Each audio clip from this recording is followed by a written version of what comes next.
Hello again. Welcome to our 7th session of at ACI APAC Online. A good morning, good afternoon, and good evening, wherever you are in the Middle East, Asia, and Asia Pacific. Last week, we heard our world business partner, Arab, lead in the conversation on the sustainable paradigm for Asia's greenfield airports. As always, for those who missed it last week, do visit our YouTube channel for the playback. Now, we've really appreciated the active engagement and participation in this at ACI online series by our world business partners.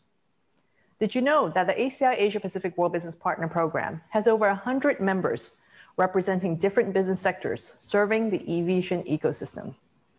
These sectors represented include consultants, investors, airfield and equipment suppliers, information and communications technology and system service providers, security specialists, planning and construction experts, retail and commercial, marketing, media, and communication specialists, just to name a few.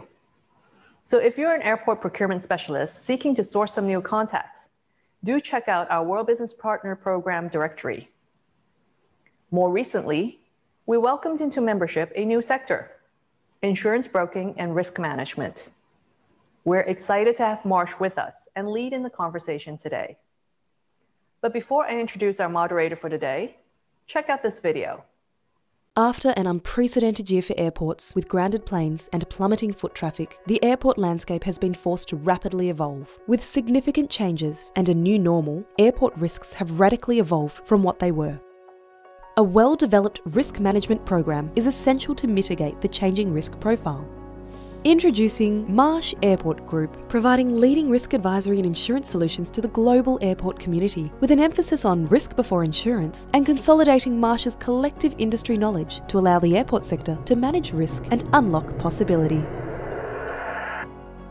All right, without further ado, let's welcome our moderator, Petrina Miliauskas, Managing Principal at Marsh. Petrina, thanks for joining us from Sydney. The floor is all yours. Welcome to the ACI online cyber discussion. Over the past 10 or so years, we have seen clients and my own company deal with cyber. Cyber risk has evolved from being an IT issue to the dependency on each individual in a company being vigilant in their everyday transactions. This more so now with the impacts of COVID and employees working from home. COVID has affected all industries, but from an airport perspective, it has led to a fast track in innovation and the necessity to adopt smart airport technologies in order to provide a safe and touchless environment for passengers and the wider airport community. With the drive towards digitalisation, airports have effectively changed their risk profile and need to ensure that they evolve their risk methodology in order to reassess that they are fit for a post-COVID travel environment. To help me explore this rapidly evolving topic, I am joined by a panel of experts representing the risk and insurance industry and airport sector. I'm very pleased to introduce Brian Pereira. Brian is the Chief Financial Officer for Perth Airport. Talal Darras. Talal is leading the strategic risk consulting with Marsh Advisory in the Middle East. Magda Chelly. Magda is a keynote speaker and a senior cyber security expert within cyber advisory practice for Marsh Asia. Nicole Pallavicini. Nicole is in the cyber insurance team for Marsh Australia. Talal, I'd like to ask the first question to you, please. As a risk professional who has worked at a leading Middle East airport, what was digitalisation experience at airports pre-COVID? Thank you very much, Petrina. Very interesting question. Airport operations and business models have evolved dramatically over the last decades to support the explosive growth of the global aviation industry. Regulatory reform in the new air travel era produced dramatic traffic growth, diversity, and choice for airline passengers. As airlines refine their operating models to align growth to efficiency, airports have also evolved in parallel to create massive networks of hubs and intelligent systems, which together create an efficient air transportation ecosystem, enabling an excellent passenger experience and journey from arrival at the airport, check-in, all the way to airplanes taking off. These technologies have enabled a better in-airport experience, efficiency and security, as well as airport accessibility. Considering larger hub airports with 70% of traffic as transit or transfer passengers who require an enjoyable passenger experience as well as reduction of waiting times. The implemented technologies have reduced overall transfer of passengers and baggage between flights, which is considered a key element when purchasing tickets with layovers. Not to mention the technologies across the different steps of air cargo, including cargo data management, e-freight, data processing, freighters, and handlers. Some technologies are also using OT and statistical analysis for better energy efficiency in the airfield and terminals and concourses. Investing in new technologies has risen as a priority for global airports. In particular, biometrics, smart airports, artificial intelligence have seen the highest increase. Some of the key examples, as passengers may know, could be mobile applications for maps and passenger locations, biometric identity management for check-in and passport control, including e-gates and e-passports, drones for emergency response, security, and fire response, as well as virtual reality passenger services. Of course, for airports to remain competitive, the operators and owners can choose to move into one of the several directions, either to physically expand the airports or deploy digital solutions, and selecting a path somewhere between the two. As a result, digitization advancements need to be accessible not only to airport workers, but to every passenger, which is why applications are being developed that could provide real-time flight information, gate number, boarding information, and access to a variety of VIP lounge service in airports. This also provides airport maps, and this helps travelers in and out of the airport. The aim is to improve the passenger experience as much as possible. One of the largest airports in Europe, for example, in Frankfurt, have even used artificial intelligence with the Franny robot to interact with airport passengers, answer their questions, help them orient, and hopefully increase the airport's appeal. Because airports are at the forefront of technological innovation, mainly due to the fact that the number of air travel passengers was exponentially increasing pre-COVID every year. As a result, airport enhances infrastructure intelligence and evolve as smart facilities to support growth by offering a pleasurable travel experience, which plays a vital role in increasing revenue in the aviation sector. New challenges are coming up, which aviation has to deal and adapt, such as the integration of industrial IoT in airport facilities and the increased use of bring your own device from travelers and employees. With the aim to enhance operational practices and develop a robust cybersecurity governance in smart airports, the security gaps in different areas, including technical, organizational practices, and policies. Airports are considered a gateway to the world for travelers and business. Thus, they are the great importance for country development and economic growth. Now, in your role as a cyber-focused risk advisor at Marsh, what evolution have you seen as a result of COVID, and how are airports evolving in your region? You know, Petrina, to see the difference between pre-COVID and post-COVID and how airports have evolved, I believe cybersecurity has become and is becoming a key enabler for safety. which is paramount in the aviation context. Smart airports strive to provide optimal services in a reliable and sustainable manner by working around the domains of growth, efficiency, safety, and security. I believe it is important to discuss the following 4 points.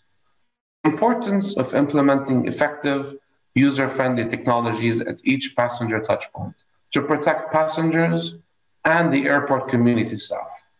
This includes seamless security checks, single token travel without the use of physical passports. Some examples are facial recognition at check-in, which has been implemented in Atlanta Airport for Delta and Amsterdam for KLM.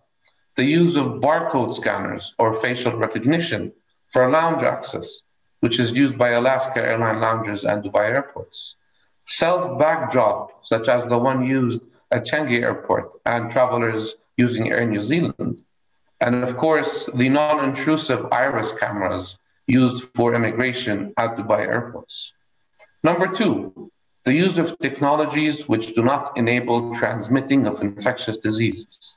This is a key point that airport operators have really thought about, because passengers are not willing to use wearable devices or augmented reality goggles during their passenger experience.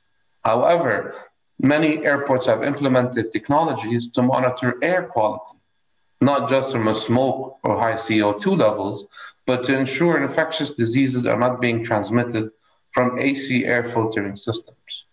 Number 3, acknowledging the urgency and importance of protecting civil aviation critical infrastructure, information and communication technology systems. We all know that information available within airport operators is essential and confidential. It also includes the reliance on data sets coming from airlines, ground handlers, the government, police, state security. So that all requires a very robust cyber resilience framework to be implemented. Number 4, increased reliance on technology, especially the technologies of the future, such as Internet of Things, robotics, and all of these create a more susceptible ecosystem for cyber attacks, which could include attacks on confidentiality, availability, and integrity of information. I would also like to highlight that evolution is a slow process. Although the world around us changes rapidly, human beings remain relatively unchanged. In the next stage of the pandemic, airports and airlines will need to learn how to cope with widely uneven operating environments. However, due to the pandemic and the impacts of it on passenger traffic, revenues from aeronautical and non-aeronautical perspective impacted the profit and loss. That's why we've seen airports rapidly evolve to cope and evolve, which would require an increased cyber resilience framework to be implemented, which my colleague will be talking on in further detail. Thank you, Petrina. Thanks, Talal. I do have to say, Talal, that pre-COVID, I know that Australian airports were working towards facial recognition with Qantas, and also the robots were being used to enhance the customer experience. So I think we're moving in the right direction. Thank you. 100%. Brian, as the CFO of a leading APAC airport, you are truly seeing the realities of COVID. Can you give us some understanding as to the true impact and how you have tried to adapt? Thanks, Petrina, and a very good question. I guess it's been a bit of a roller coaster ride for us as an airport. And if I take you back to the early onset of this, if we take you back to, say, late February, early March 2020, I think as a management team, as an airport, we began to realise how significant an impact the developing COVID situation at that time was going to have on our business. We started to see it with international flights being cancelled, which then led to the international border being closed for Australia. And then very quickly after that, the West Australian border which Perth is in, being closed as well. And as a management team, we had to act pretty quickly to try and adapt and protect the remaining part of our business, aero business, and also to help facilitate repatriation flights, which the government at the time was doing. So just by way of background, Perth Airport operates 5 terminals, and pre-COVID, we were about 15 million passengers per annum. About 25% of those passengers was 3.7 million of those passengers were within the state of Western Australia as well, just primarily supporting the mining and mining services industry. And for those of you who don't know, mining and mining services underpins the WA economy significantly. So we realised that to ensure that the airport could still support the mining industry and the mining services industry, we needed to make the airport as safe as possible and to make sure our customers felt safe and their passengers and our mining company passengers were safe in actually traversing through the airport to get onto a plane and ultimately to mine sites. So we instituted very quickly enhanced cleaning regimes, including new products that had longer surface protection times and even products that could be dispersed by aerosol. We implemented social distancing measures within the terminals. We rolled out touch-free sanitizer stations across the terminals, implemented very quickly perspex screens on check-in desks, green channels to separate, clean flights from certain destinations from flights that might have hotel quarantine requirements that the government required. And then for customers who were even traversing through the airport, we saw an increase pre-positioned for people to actually drive to the airport and park at the airport rather than catching Ubers and taxis, all for a safety point of view. So we quickly started directing all our passengers through online channels for car parking to minimise contact with people. We introduced license plate recognition and hand wave technology in all our car parks, again, to minimise touch points. And so really trying to make sure that people felt safe. They didn't feel like they were touching things. They didn't feel like they were interacting with people too much. We worked with mining companies, and each of the large mining companies here had special requirements, and we had to facilitate their requirements for COVID testing. Many of the mining companies instituted their own pre-boarding checks for each of their people. So every one of their people would go through some sort of temperature test, or COVID test, even blood testing that was done for antigen testing, which would give a result within 15 minutes. And we facilitated those with in terms of blood tents that needed to go be supported and the like. We also facilitated all the additional federal and state government authorities' requirements within all our terminals for the WA Police, the state and federal health authorities and the Australian Border Force. And based on all this work, I think we're very proud to have been the first airport in Australia to get the COVID Safe accreditation from ACI in early October last year. And we did all this, I think, in an agile way while running a busy airport. We were, in the latter half of 2020, the busiest airport in Australia, I think primarily because we didn't have a significant international part of the business. It was all very much within the state. We also, in that time, delivered a major upgrade in our international terminals to introduce self-service check-in and bag drop that Talal mentioned earlier, and which went live. And that technology that we bought also allowed us to roll out ultimately biometrics to actually then deliver a touchless, seamless journey going forward. And that is something we've accelerated. We had always intended to move down that biometrics journey. It's something we've accelerated, and we're now trialling that in a couple of our gates, again, to be as ready as possible when international borders open. We also at the same time introduce within our retail space at-table online ordering, payment for food and beverage in our terminals, again to minimise that contact, so someone could sit at a table, order their food, pay for it, and someone would just deliver it to their table. So this really was all about enhancing our touchless, seamless journey. And then I guess in parallel, in the midst of COVID, no different to other airports, we had to deal with all the normal issues of airlines and retailers going into administration, working with retailers to restructure contractual terms for late payments and the like. So From a risk perspective, very early on, we just had a very frank discussion with our board and highlighted what we thought were the two main risks that we needed to manage. One being cash flow, and then two being cyber risk. And from a cash flow point of view, we did all the normal things you'd expect us to do: monitor cash on a daily basis, increase and bolster our liquidity, term out our short-term debt, manage our own cost base, and take some very hard decisions around people and services while still focusing on safety.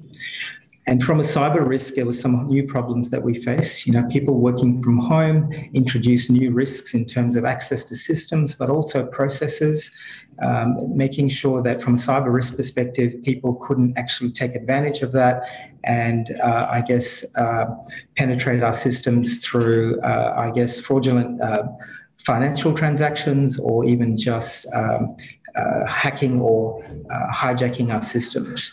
So we undertook a couple of things. One, independent penetration testing that we took on board to make sure that our systems were resilient. We hired a young hacker from one of the firms to make sure that independently we said, go for it, try and hack through our systems to understand where the vulnerabilities were and then to lock those away as quickly as we could. We also, at the same time, increased staff awareness of social engineering attacks, things like USBs that we were lying about so that if someone picked it up and plugged it in, or emails that were purporting to be from certain people asking for certain transactions. We had to make sure we had our people more alert and aware of those things, and we did some real-time testing around that. And we also, I guess in the context of ransomware, we were conscious that given where most of us were working from home and the like, ransomware attacks were also an issue. So we took the opportunity to also increase the resilience of our systems to that. Overall, there was a lot of change and a lot of non-normal activity that we had to undertake with some agility to make sure that we were responding to the changes operationally, at the same time making sure the back end, and as part of the new technologies we're introducing, making sure at the back end we were cyber resilient and ready for anything that could be thrown our way. Thank you, Brian. It certainly sounds like Perth Airport has been very, very busy. How do you see digitalisation supporting you in helping Perth to manage and recover from COVID? Yeah, so as I've touched on, Petrina, I think digitalisation for us is critical for Perth Airport as we recover. I think, as we mentioned, we've accelerated the pace of our investment in technology to improve the passenger journey through the airport. Our aim ultimately is to create a touchless, seamless journey for the passenger right through from the point in time when before they even leave home. So getting people to check in online or prepay for their car parking online for a specific designated car park, arriving at their car park where license plate recognition would allow them in. When they get to the terminal, self-service check-in, including passport verification and bag drop, self-service bag drop. As I mentioned earlier, online ordering and payment of food and beverage, online ordering of duty-free and other retail through our digital marketplace that we're about to launch and go live with, again, to minimise the interaction and touch points with people. And as I mentioned earlier, biometrics, which is under trial, which will allow passengers to navigate right through security, border control, and boarding a gate onto a plane with minimal human interaction. And we see the seamless journey as a competitive advantage. We see that as an ability to regain the confidence of people to travel again, and something that we are very conscious of will be a competitive space when borders reopen. And we also see ultimately point-to-point travel becoming more attractive. And Perth Airport, we feel, is strategically located as Australia's Western gateway, and we see that as point-to-point travel back into Europe, Asia, and Africa, and then ultimately a hub, if you come through Perth, a hub to the rest of Australia where we already have great point-to-point connectivity. And digitalisation we see as the levelling playing field for smaller airports like Perth Airport, and the social health implications of travel in the wake of COVID is only going to accelerate that levelling of that playing field. And so for us, it's accelerating our investment and into digitalization, blending, making sure our newer systems merge with our older systems, and as we increase our investment in that space, making sure, more importantly, that the cyber risks that we continue to open ourselves up to are minimized. And obviously, we have to continually keep abreast of this ever-changing landscape, ensure that we're continually adapting and responding. And I think we're very conscious that we cannot be complacent in the world of cyber risk. Thank you, Brian. Do you think that COVID has helped assist with customers adapting to the digitalisation world that the airports are entering into? Yeah, we're seeing customers actually embrace it. They're actually demanding that sort of interaction, and what we've seen is growth. If I use our car parking business as an example, we now have over 60% of our transactions all online, something that we would never have envisaged would have happened pre-COVID, not that quickly anyway. And so we're finding that giving the customer the chance or the option to go online has been embraced. In fact, we're seeing that grow month on month. So absolutely, Petrina. Thank you. That's fantastic news to hear. Magda, I've got a couple of questions for you, if you don't mind. We are hearing a lot about airport digitalisation, evolution, and concerns around heightened cyber exposure. Can I ask, is cyber risk a new risk for the aviation industry? Thank you, Petrina. It's really a very interesting topic in general around the aviation, digitalization, but as well cyber risks that are emerging. Now, as the leader for cyber in the Asian region, I would like to say that this question comes back very often. What are our exposures? Are we having any exposures at all when it comes to cyber?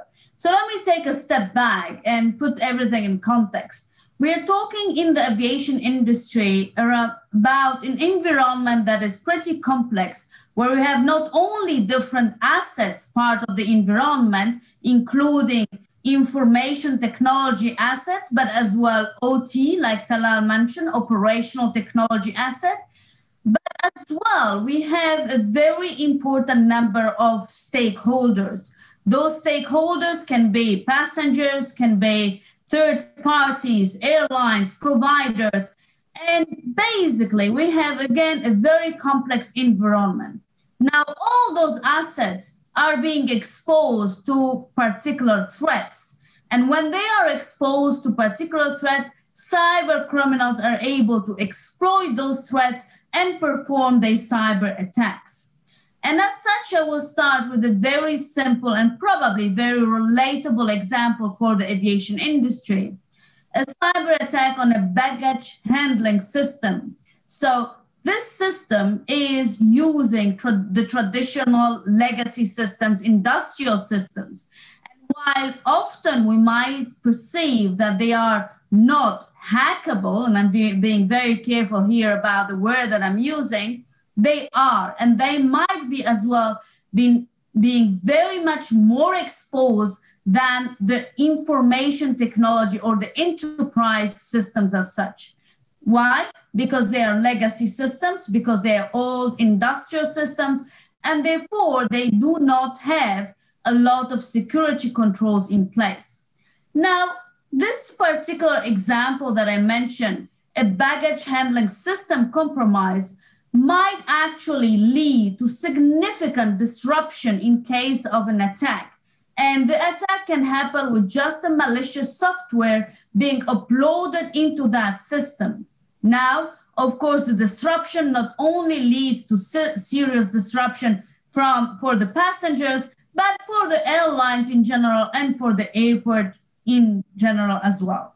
So the risks are not only related to just a particular cyber attack. We're talking about, again, complex environments with different assets. And some of those assets are including industrial systems, legacy systems that already previously or traditionally have been exposed to cyber threats and might definitely raise cyber risk for the industry, including, or for example, operation paralysis, business disruptions, and supply chain disruption, including third parties.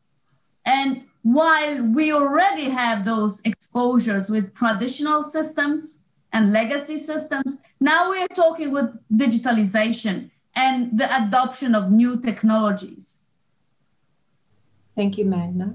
Magda, how does digitalization affect cyber risks for the aviation industry? And that's where actually Petrina might as well why I stopped, because the digitalization, if we look at what and how it's impacting the traditional cyber exposure, is as well very fascinating topic. We're talking about smart airports. We're talking about ensuring a seamless and superb new experience for the passengers. And while we are adopting and changing this travel experience for the passengers, we're bringing on new technologies. Talal mentioned industrial Internet of Things. We're having devices, connected devices across this environment that has been already very complex. And every time when we are bringing a new technology, like, again, Internet of Things or any other new technology like big data, we might talk about robotics, we might talk about artificial intelligence, biometric. We are bringing as well new potential exposures. Those exposures are related to those new technologies that will be adapted or adopted by the new assets. And of course, they will bring as well the potential opportunities for cyber criminals to exploit. Now, again, a step back here to understand why I'm bringing these new technologies and mentioning that they are increasing exposure of the aviation industry. Very often we have this perception that because we are adopting a new technology, that technology will come in with the security and privacy by default. Well, let me clarify this for our audience. There is absolutely no technology that comes in with security by default or 100 security. Every technology that is out there has its own exposures and its own vulnerabilities. Now, those vulnerabilities, again, might be taken advantage or exploited by cyber criminals. Therefore, every time when we're bringing new technologies, every time when we're trying to make our airports smarter, improve our passengers' experience, we're actually expanding the possible attack surface for cyber criminals to use. Now, every time when we do that, I think what is as well important to understand is that whenever a cyber attack occurs, which actually will target one of those assets exposed to certain cyber threats, it might not only lead to a particular system disruption, it might actually lead to a complete paralysis of operation, including third parties, as I mentioned at the beginning. And now, while we're talking about such disruption, we are immediately talking about costs and financial losses that those businesses, including, again, third parties, might be exposed to. And I would like to go a little bit further into those details, but I want to come back on what Brian mentioned, and I think it's extremely important to understand that there are as well security controls that are very beneficial for all companies, all businesses, including aviation industry, to perform, like penetration testing. And penetration testing is a simulated cyber attack, which is done before the real malicious cyber criminals perform the attack, help companies to fix their security gaps. Because again, there's no system that comes in with 100% security and it's perfect. You need, as a company or as a business stakeholder, to continuously try to ensure that there is a monitoring of eventual vulnerabilities and gaps within your whole ecosystem and not just within a particular area or asset.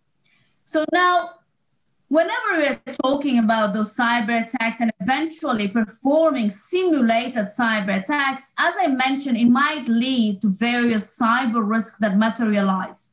Those cyber risks might lead to operation paralysis, business disruption, data breach, And that, of course, means liabilities as well, eventual fines, etc. But what we need to understand is that the costs are not only related to the immediate disruption of business. We might have costs associated following a cyber attack related to service providers that we need to hire. For example, a company that will investigate what happened, or a legal provider to help with any legal liabilities that the cyber attack might lead towards. So whenever we are discussing about cyber risk, those cyber risks are evolving, like you mentioned, Petrina, at the beginning, not only from an IT problem, but they're becoming a real cyber or business risk, and they might impact the whole ecosystem as we are not working in silos anymore. And again, as a point here that relates to the overall topic of today, when we talk about cyber risk and management of the cyber risk, providing a proper framework, it is as well critical for every company and for our audience to understand that 100% security is neither the right goal, neither achievable. And therefore, it is very effective to have the right measures which will help to reduce impact or likelihood of cyber attack, but as well to understand that risk transfer is part of an effective and efficient cyber risk management framework and process. Thank you, Magda. It certainly sounds like all companies, not just airports, need to make sure they have a pre-cyber and a post-cyber plan in place to manage these risks. Nicole, where does an airport start in terms of understanding their cyber exposure?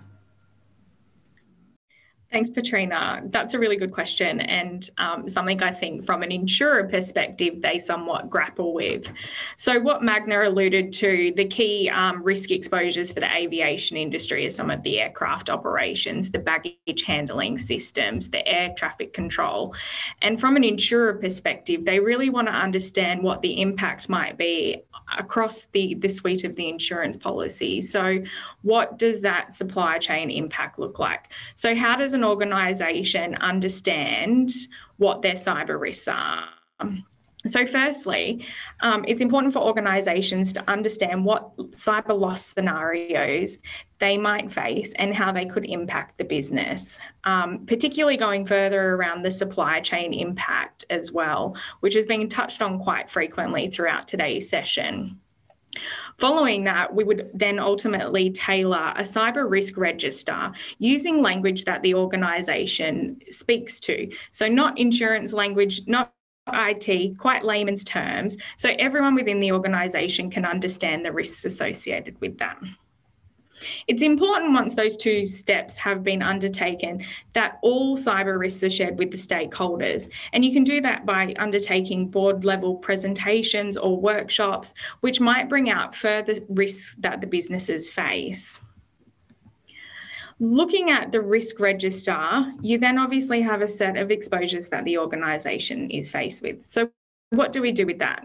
It's important that you quantify the risks that the organisation face, because if an organisation doesn't quantify those risks, how do they know what the appropriate risk transfer solution might look like? Is it more cost effective to retain on the balance sheet? Should I be considering investing in IT technology? Or should I be looking at insurance as a transfer?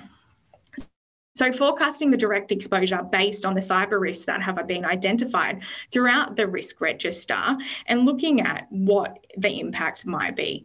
You can also look at obviously live claims that we're seeing in the market at the moment, which we might touch on in a little bit more detail later on. But quite critical for this component would be understanding the business interruption exposure and the supply chain impact. Now, from an insurer perspective, particularly in the aviation space, we're being faced with a lot of challenging questions around how are organisations managing this business interruption exposure. And I've personally gone through this with a number of my airport clients that I've been working on over the past 12 months. And it's really important to Talal and Magda's points to understand what the infrastructure looks like from an IT and OT perspective, and whether or not there's segmentation in place and each component of the business is isolated from one another to prevent the, I guess, paralysis that Magda was alluding to. Now, following that, it's important to undertake, I guess, a cybersecurity health check on the organisation. So to assist with that, we typically work with our clients to undertake a self-assessment. Now, typically the self-assessment aligns with the NIST framework. So an organisation's ability to be able to identify, detect, protect, recover and respond to a cyber incident. Following completion of the self-assessment, it enables us to identify strengths and weaknesses within the organisation around their controls and procedures and the mechanisms to help them, I guess, become more resilient to cyber incidents. Thank you. From those solutions, in your experience, what positive outcomes have you seen from clients being able to proactively articulate to insurers how they are managing their cyber risk? You're throwing some really good questions out here today. This is actually quite a challenging question to answer at the moment. I'm sure everyone is quite familiar with some of the challenges that the cyber insurance market is facing at the moment. So historically, we would be able to utilise the strength of the business's controls and procedures in order to leverage better terms and conditions and insurance solutions for our clients. However, over the course of the last 18 months, we've seen a significant uptick in severity of ransomware events, but also managed service provider incidents. That has obviously led to insurers heavily scrutinising controls and procedures that organisations have in place. So when we put that into context from an insurance perspective, it's quite critical for organisations to undertake regular updates around, their incident response capabilities, business continuity plans, disaster recovery, but also making sure that the organisation has the ability to monitor staff that are working in a remote workforce or work from home. So continually communicating, I guess, the cyber security awareness programs is quite critical, and it's about bringing the organisation's culture along with, I guess, the threat landscape that we're being faced with at the moment, particularly from a ransomware perspective. Now, I think Brian kind of alluded to earlier that, ransomware is quite topical. And as a result of some of the ransomware events that are going on within the market, insurers are really looking at organisations' multi-factor authentication, so ensuring that multi-factor authentication is rolled out across the whole network, including remote access. And I think what we have found historically with the aviation sector is kind of what Magda was alluding to earlier around the legacy infrastructure and the upgrades that are occurring due to digitalization. And typically there may be a gap in a common control such as multi-factor authentication. So it's critical that, that has been rolled out across the organisation. Not only that, we're looking at insureds, ensuring that there's endpoint protections across every single endpoint. So insurers are putting quite onerous controls onto organisations to bring the cyber risk maturity level up, which is something that organisations ultimately should be doing anyway. But I guess from a legacy perspective, it can become quite challenging for organisations to kind of fast track the implementation of some of the critical applications that are required in order to, I guess, prevent and mitigate cyber exposures. Thank you, Nicole. So Petrina, I would like actually to add on top and emphasize on Nicole's point around security controls for the aviation industry. I think it is very important to clarify that whenever we are building a cybersecurity strategy, it all, of course, depends on the company's risk appetite. However, as we have industry standards like NIST, they help us with the basic fundamentals, ensuring that we have at least those implemented. Now, when it comes to basic or certain security controls that we have heard previously with Nicole, it all comes down to a defense in depth approach. Whenever we are implementing one control, every control actually might as well fail. And therefore, that's where we need to always have an additional control in case the previous one fails. And that's what we call a defense in depth. Additionally, of course, when we're talking about legacy systems and especially systems like in the operational technology environment, we are enabled sometimes to deploy the same controls as within the information technology enterprise systems. And Nicole mentioned as well segmentation. So let me give you a practical example. We're talking about an ICS, industrial control system, that is a legacy system unable to be updated. Therefore, a compensating control can be a very good control to keep cyber criminals away. And that compensating control, as an example, might be segmentation. So if we are looking at the various control that needs to be implemented for organizations as complex as organizations within the aviation industry, it's not just a matter of a few checklist controls. It's a matter of really having an in-depth approach, an understanding of cyber risk and eventual scenarios, and then matching your controls that will enable your organization to stop a cyber attack from happening or to reduce the impact of that cyber attack. And when we're talking about as well MFA or multi-factor authentication, which is as well something very interesting as a last point that I would like to bring to our audience, it is something that by default is asked very often by underwriters or insurance because a password is able to be cracked very easily. So let me tell you just very quickly, an 8-character password that is all numbers, or basically an 8-character numerical password, is crackable in less than 2 seconds. Yes, indeed, you heard me right, 2 seconds. And therefore, if your systems and if your accounts have only the passwords as measure of authentication, cyber criminals are able to exploit that and use it in order to get access to your accounts.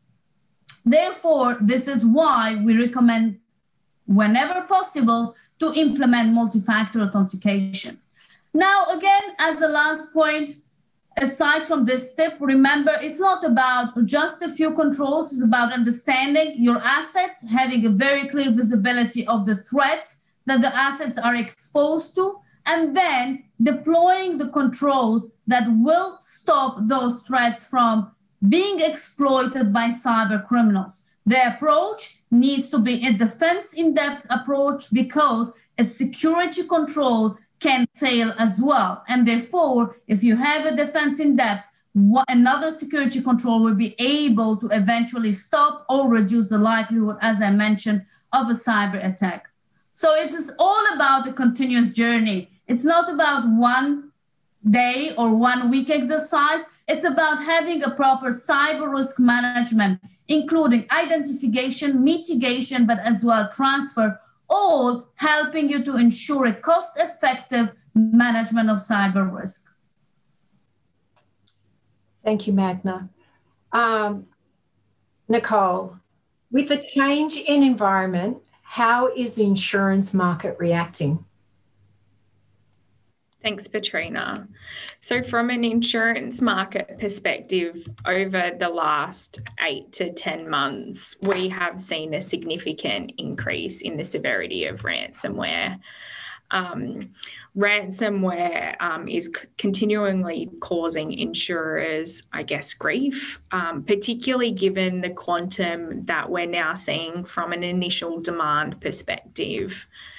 If we were discussing this maybe this time last year, we probably would have said that the average demand was sitting at around $1 million.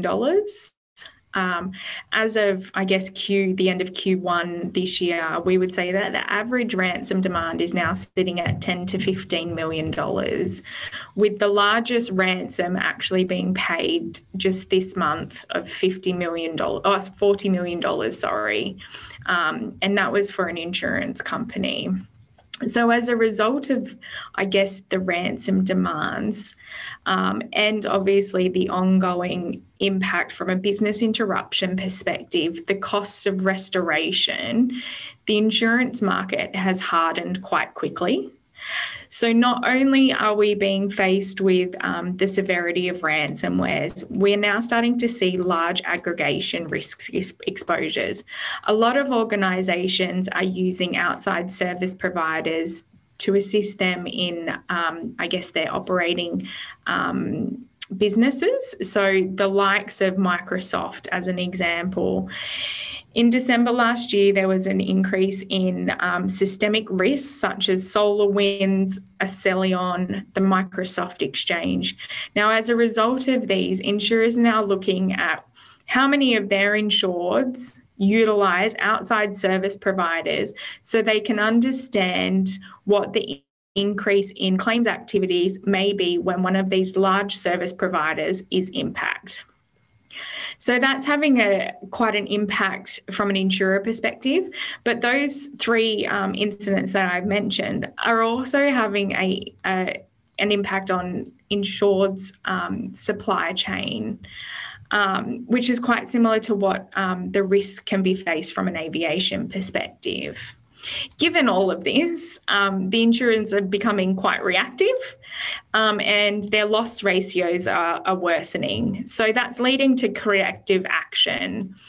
Given this, we're seeing insurers reduce capacity, but also consider alternate structures from a ransomware perspective, including sublimiting of ransom demands or co-insurance of ransom demands. So the insurer may potentially pay half of the demand and the insured is to bear the other half.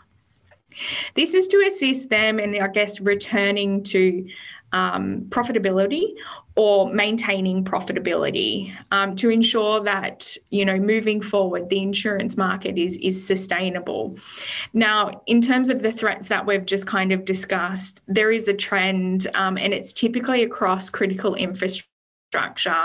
So we've seen significant upticks in claims against healthcare clients, manufacturing, aviation, but logistics, so transportation, and also professional services firms. So I guess no business is actually immune from the risks that we're seeing within the market.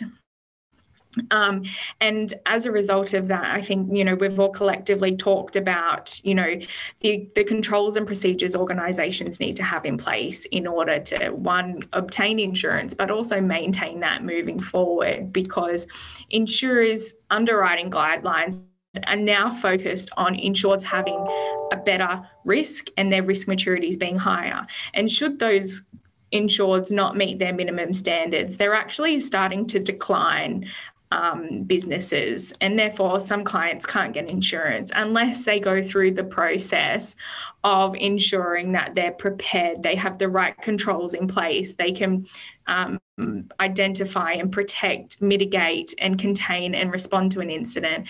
They're unlikely to get insurance. Thank you, Nicole.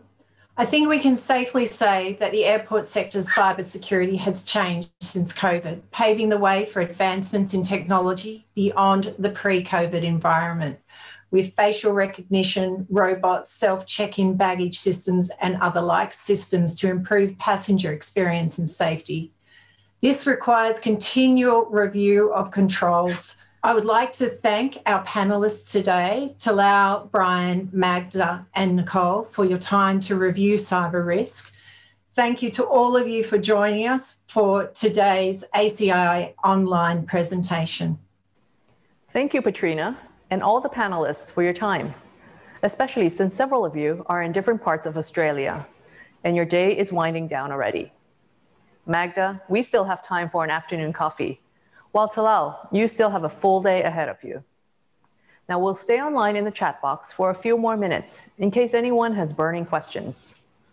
If you have colleagues who wanted to join today but couldn't, do let them know the playback video will be available on our YouTube channel soon.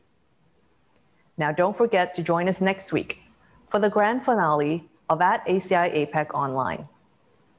Many of you have enjoyed hearing from our airport leaders, especially on the first CEOs Forum. We've heard your requests. Join us next Tuesday for CEOs Forum 2.0 and hear what our airport leaders from Hyderabad, Tahiti, Muscat, and Incheon have to say about what they think the new normal will look like. Thanks for joining us today. See you next week.